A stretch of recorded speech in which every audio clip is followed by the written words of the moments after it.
Welcome back to Overtime here on WOTM. We go from high school baseball to the professional ranks. And Mark, the Atlanta Braves is obviously a team we've been following all year long. And it's a team that seemingly just cannot get off this roller coaster. They started off the year really cold, and they had a really hot streak as well. This past week, they played against the Florida Marlins in a 3-game stretch.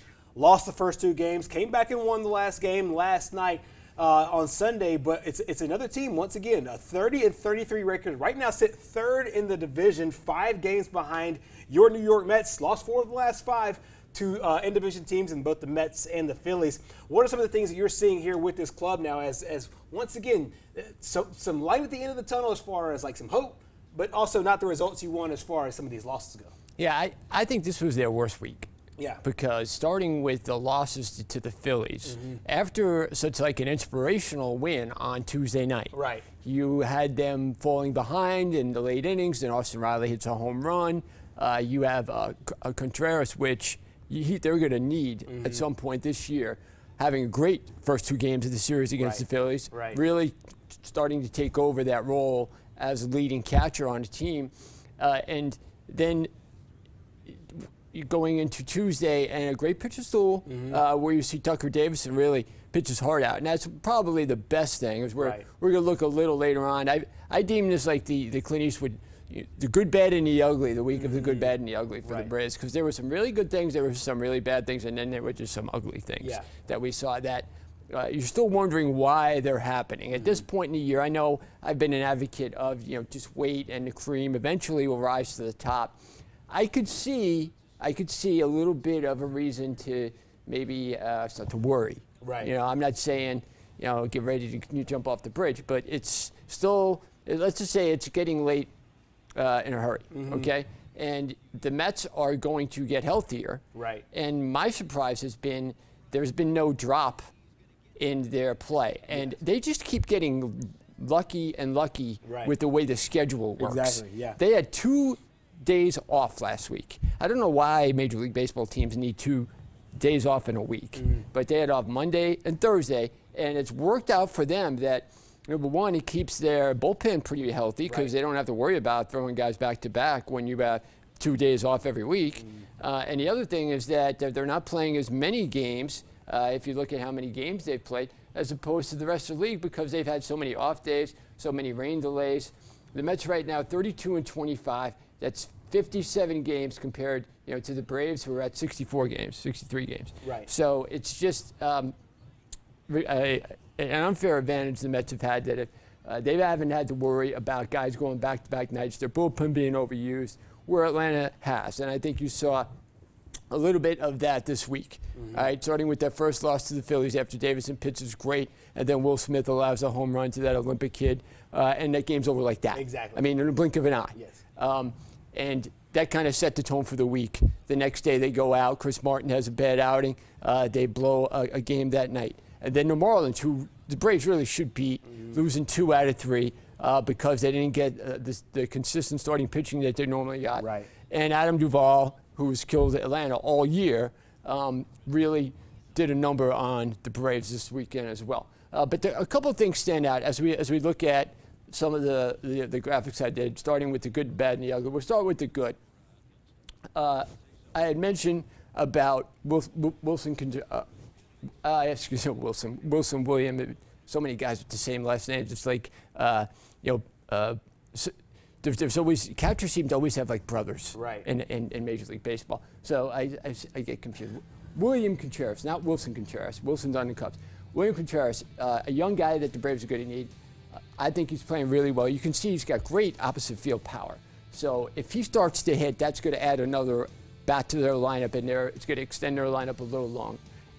In Anderson, Tucker Davidson, 13 innings pitched, only 8 hits allowed, no runs allowed in their 2 starts. Both, when they're going against Blake Wheeler for the Phillies, who's had a great year, he's had, I think, 6 games of 10-plus strikeouts. So the Braves are going to have problems hitting him. And Anderson stood right up to him, and Davidson stood right up to the Phillies on Wednesday night as well. Really deserved better than to not get to win that game. And Acuna has a long on-base streak. He's still very productive. He's still a guy that's, I think he's the best baseball player in the game. And as long as he can stay healthy, the other day with an injury, and there's always seems to be some sort of twist or pull. Anytime that a guy feels the slightest inconvenience or pain, seems like they get him out of the game right away now. So I guess that's good for for the ball players, but it used to be in a day where you would have all these injuries and nobody would know about it. But I guess it's good because the players then aren't playing with an injury, and then you're wondering why they're going for like an 0-for-30 streak. But the other thing that I wanted to mention, and we'll get to that a little bit later, is the Braves are having a problem meeting the numbers that Ozuna put up. And they have definitely a hole in left field. We're going to take a look at that later. But moving from the good to the bad this week, which starts with their left fielder. So actually we get to look at it now. 9 for 47. This is since Ozuna went out. Which started with essentially started when they went to New York and only played one game over the weekend. 9 for 47, under 200 batting average. Slugging percentage is awful. 255 slugging percentage. No homers, 1 RBI, 3 runs scored. It's basically broken down to Almonte and Adrianza, who also plays the infield. But the Braves are going to have to find somebody to fill this hole. And we thought for a while that they'll be able to do that collectively. But they haven't been able to do that collectively. No, it's not working. Individually. It's not working. They need their lineup to be extended and to get that bat to fill into the middle of it. Now, Riley stepped up and had a better year than he did, obviously, last year. Swanson's been a good RBI guy, hasn't been a great average guy, and he's starting to struggle a little bit with the bat. Albies is a guy that's really starting to put up numbers. He's hitting over 360 this month. And as we're going to see, he's one of the RBI leaders as well, too. But the Braves are going to need to find somebody. I honestly think if they want to stay in the major leagues, the guy that has pummeled them all year, I don't see why they couldn't get him cheap again. They had him last year, and Duvall would seem to be a better fit than some of these other guys. Okay? And he certainly looks comfortable hitting in Atlanta or against the Braves. So I think that might be an easy fix. I think eventually Drew Waters will be up here. And if you look at Drew Waters' stats, that in the minors, he should be up here. Pache, again, will probably come back as well. But Pache really struggled early on. And the Braves hope that he can at least stay healthy and put up better numbers than he did earlier in the year. Because he has all the experience that he got last year in the postseason. Now, we want to talk about the ugly. We talk about Max Fried against the Marlins this year. And he's been absolutely awful against the Marlins this year. 0-2, 10 hits, 10 innings pitched, 14 hits allowed, 11 runs allowed. And he's only allowed 2 home runs against the rest of Major League Baseball. He's allowed 4 against the Marlins, 2 of them to Adam Duvall himself. And it just seems like he has no idea where to pitch the ball against these guys. Home or away. Yeah, well, you saw earlier in the year down in Atlanta, his pitch location was all off.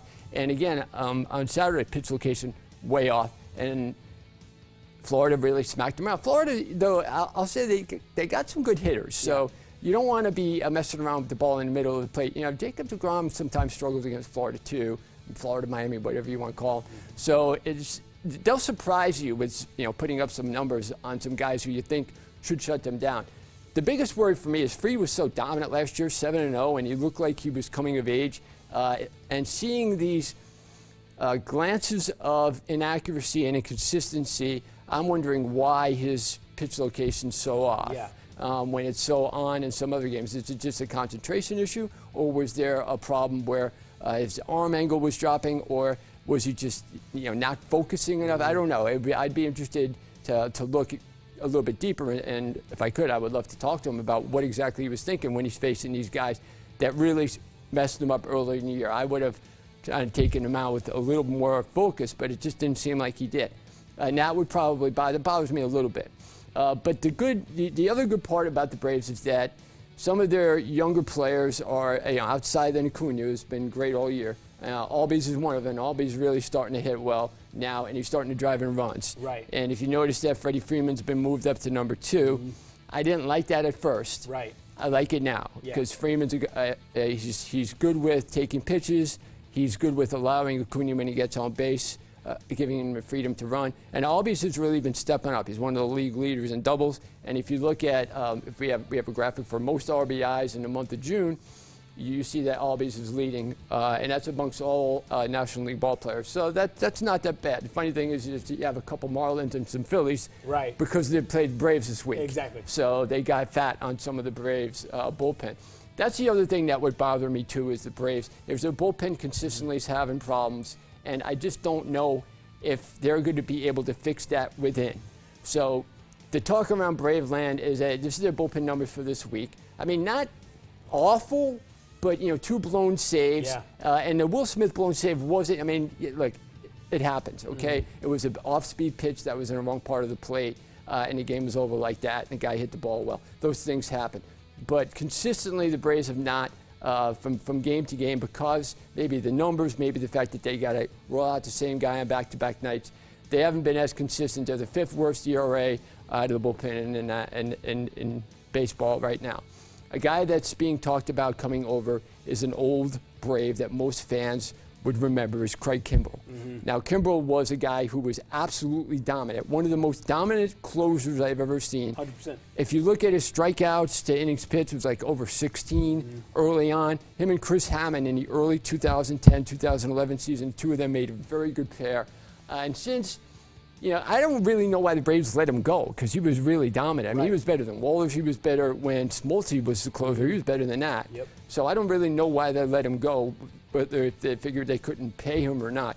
Wound up going to San Diego, then he wound up going to the Red Sox. Then last year he came in with the Cubs, and he's really been struggling for a little while. If you look at the numbers, before he went on this run here, where he's been absolutely unhittable since September of last season, we're talking over his last 34 innings, only 2 earned runs, a whip of 0.63, opponent batting average of 112, a slugging percentage of only 155. He's only allowed 2 homers, 58 Ks to 9 walks. If you look at his numbers right before that, you wonder, is this the same pitcher? Because his ERA was high.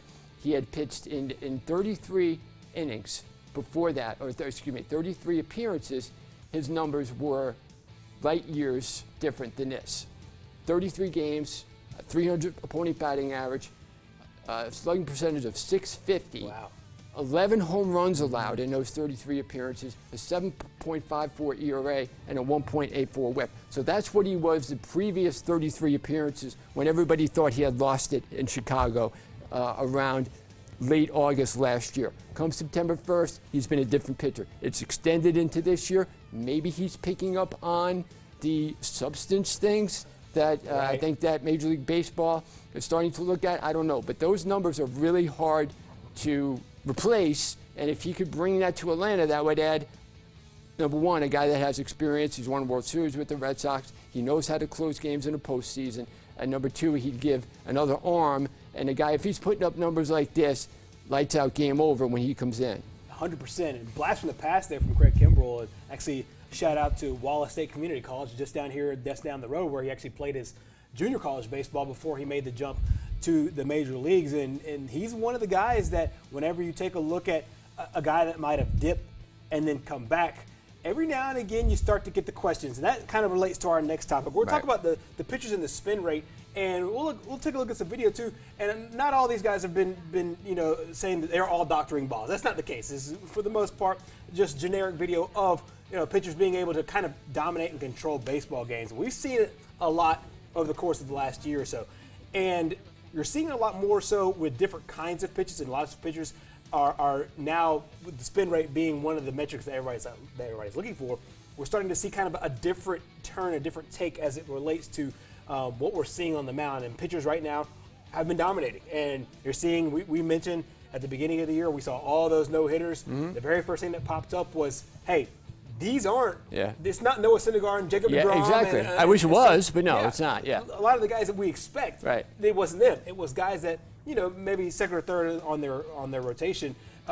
As now we kind of take another look at the spin rate and what we're seeing here in the world of professional baseball. And you talk about Craig Kimbrel, a guy who once again kind of boosted his numbers up. What's your take overall about where baseball is going with this and how it should manage this, how it should handle this? Should they doctor and alter the rules because now it is a strikeout to home run league, so to speak. Well, I mean, the league batting average is 237, Yeah. and the runs per game is as low as it's been since 1968. So those are big things that you're looking at, and you're asking why. The strikeout rate has gone up to about 27% in Major League Baseball. That's incredibly high. If you look at what it was in the 60s, 70s, 80s, a lot different. I mean, it's a different era of baseball now, and I think steroids changed that. But pitchers don't know what they can get away with, so they're going to try and get away with anything. Right. Trevor Bauer started making noise a couple years ago about pitchers that are using substances. Right. And Trevor Bauer is a guy that is a brain, and he already thinks of new and different ways to train his body. So he was thinking of new and different ways to get more spin rate on a ball because he realized that that would lead to more strikeouts and ultimately the best way to deceive a batter. So he saw and noticed that some of the other pitchers, specifically on the Astros, we know the Astros were busted for cheating for other things, banging, with a trash can. I mean, come on. So Bauer started noticing from start to start how guys' spin rate would be improving and why that was. So if you look at a baseball relies on friction to move. And the spin axis with also your arm angle has a lot to do with that. So if you throw the ball harder, especially for a fastball, if a fastball doesn't dip and it stays at the level and it even rises a bit, the batter's going to have a hard time hitting that. And if you have more of a spin rate on that, the fastball's not going to drop as much. So it's going to even rise. And I think that's to me would be a harder thing to use and manipulate because a fastball is just straight velocity and it's hard to manipulate it to where you put pressure on a seam and keep control of it. But pitchers are learning to do that. Exactly. I watched film on one of the time, I'm not going to say who it was, on how he's gripping the ball now and how he's putting pressure on the seam with one of his two fingers, and that's causing his ball to rise. So there are different things that they're figuring out on their own. Now, if you add a substance to that, like stickum or pine tar, the better grip leads to more friction. So your curveball should move more, and your slider's going to move more, and even any other pitches like cutters and stuff are going to move because when you put pressure on one finger or the other, it makes the ball dip in or dip out, and all these pitchers know how to do that. So if they have the advantage of nobody's going to check on me, and they're getting away with it from start to start, I could see them keep doing it. But obviously now it's become a huge issue. Some of the players, some of the batters, like Pete Alonso came out and he said, I don't have a problem with it. And some of the batters, Josh Donaldson, who played for the Braves a couple of years, a little bit of a head case, he really has a problem with it, and he's let Gerhard Cole. I mean, they had a mano-a-mano a couple of days ago with the Yankees and Twins, and you have some interesting things going on there. But a lot of the batters don't want the pitchers having an unfair advantage over them. If they can't use the things to make them better, why should the pitchers use them? But like we have talked about, pitchers looking for advantages, players looking for advantages, has been in baseball since the very beginning. Exactly. And you mentioned Trevor Bauer is one of the best ones at it, and we're starting to take a look a little bit more kind of game to game after maybe somebody gets busted with an illegal substance. Does it go down? Does it go up? And then start to see maybe who are the culprits, so to speak, in this whole world as we kind of try to rein in some of the cheating aspects of it, but still be able to get great and dominating baseball and also get some runs and some scores up in the game that so desperately needs it. Well, coming up next here on Overtime, we'll stick with baseball. Go to the college ranks where we're trying to look for the final 8 teams that will go to Omaha for the College World Series. And maybe a few SEC teams can sneak in after one major upset in the Super Regional round. We'll talk about it coming up next.